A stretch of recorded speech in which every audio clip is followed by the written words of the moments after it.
Hello everybody and welcome to Rishi Outpost. Today I'm going to be talking about all of the new Star Wars that was announced last month. I know I'm a little late to the party on this one, but December and the new year is a really busy time for everybody, and so we're just getting around to this now. In this video I'm going to discuss what we know about each project and give my general impressions on each new show and movie that was announced. I'll go ahead and dive into everything now, talking about these in the order from what I'm least excited for to what I'm most excited about. To start off with, we've got the animated made-for-TV movie A Droid Story. This movie is described as an adventure where R2-D2 and C-3PO team up with a new hero to go on a secret mission. This sounds okay, I guess. The premise at least reminds me of the old Droids cartoons from the 80s, though I've never watched those cartoons. I don't really have much to say about this one. I'm guessing it will be targeted at a younger audience, so hopefully it will just be fun and not mess with the continuity too much.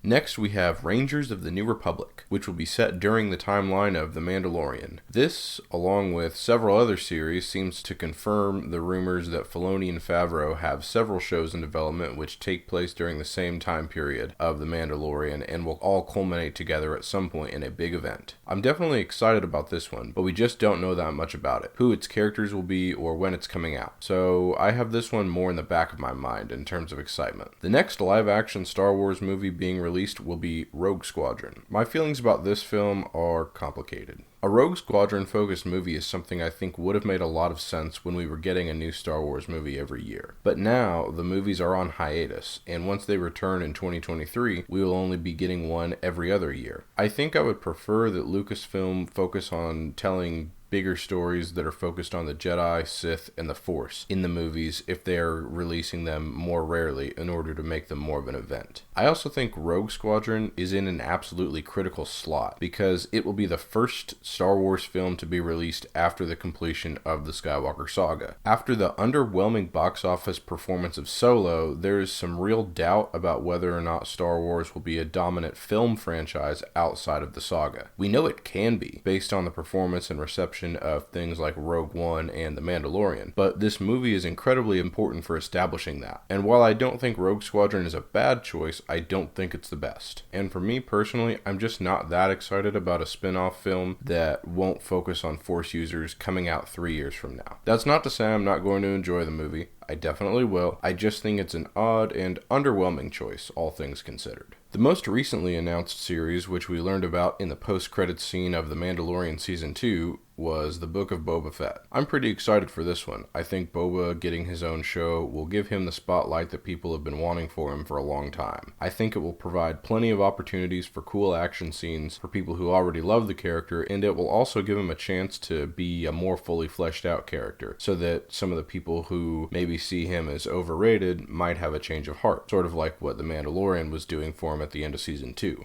My only gripe is it's off-putting that the show is called The Book of when Star Wars is a multimedia franchise that includes books. It's not a big deal at all, but I do think it's a bad name. We do actually have a rough date for this show, as it will be premiering at the end of this year. Another show that is supposed to come out at some point during this year is Star Wars Visions, an animated anthology series that's described as being worked on by several leading Japanese anime studios. This show is basically in the center of my list because I think there's a ton of potential since the concept seems so open-ended. But since we don't know anything about what the show will look like or be about, I'm also cautious in my optimism. Going back to the live-action shows, Andor is a show we've actually known about for a long time. It was revealed back in 2018, but we hadn't heard much about it until now. We got a sizzle reel for the show, which had several things that made me excited. We've been told before that Diego Luna is a huge Star Wars fan, but getting to see him talk about how he was a little bit sad during the Rogue One premiere because he thought it was over really drives that home. I also love how big it sounds like the show is going to be. The crew hammers away on the point that they are basically treating this 12-episode season like a big movie. I think that this spy thriller set 5 years before A New Hope has a lot of potential to show us a darker take on the galaxy during this time period, rather than a show like Rebels, which had to keep a lighter tone. While Cassian wasn't the most interesting character in Rogue One, in my opinion, I think the show is shaping up to be really good.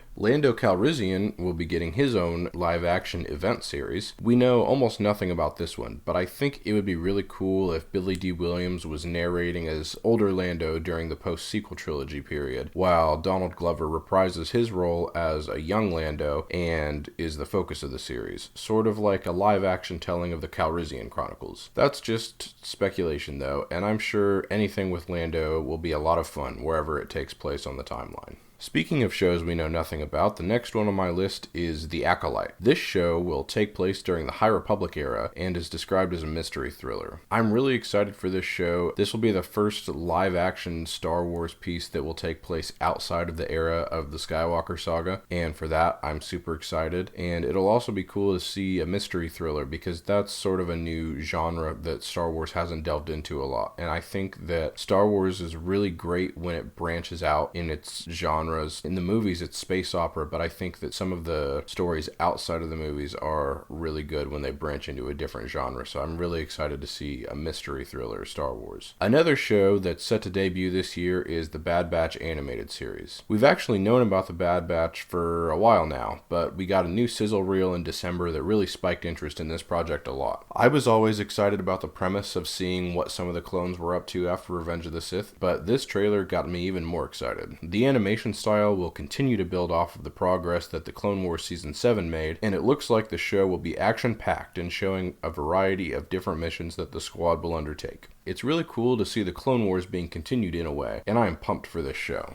The show that I'm second most excited for is the live-action Ahsoka Limited series. This will be another show along with The Mandalorian, Book of Boba Fett, and Rangers of the New Republic that will all be going on in the same time period, spearheaded by Dave Filoni and Jon Favreau. I'm really excited for Ahsoka in particular, though, for a couple of reasons. I came into the fandom because of the Clone Wars, and Ahsoka was my first lens into the Star Wars universe. Seeing her get her own live-action series in an era that we know so little about is really exciting. I'm also dying for more Jedi and Force-centric stories, and while Ahsoka is not technically a Jedi anymore, she's definitely a Force wielder, and I'm excited to see that in live action again, especially by Dave Filoni. And the show I'm most excited to see is Obi-Wan Kenobi. That probably comes as no surprise, as this is the show that many fans are saying is their most anticipated Star Wars show. Everybody wants to see Ewan McGregor back as Obi-Wan, and not only will we be getting that, but we will also be seeing Hayden Christensen return as Darth Vader in what Kathleen Kennedy called the rematch of the century. I am a bit wary of Vader and Kenobi meeting again between Revenge of the Sith and A New Hope, but it wouldn't break the continuity for that to happen, and their so-called rematch could also be something else rather than a physical duel. Vader aside, I think it will be fascinating to see a character study on Obi-Wan between the prequel and original trilogies as he deals with both his enormous grief and his new role as someone who lives in hiding rather than as a hero. All in all, I absolutely cannot wait to see Obi-Wan Kenobi when it airs on Disney+.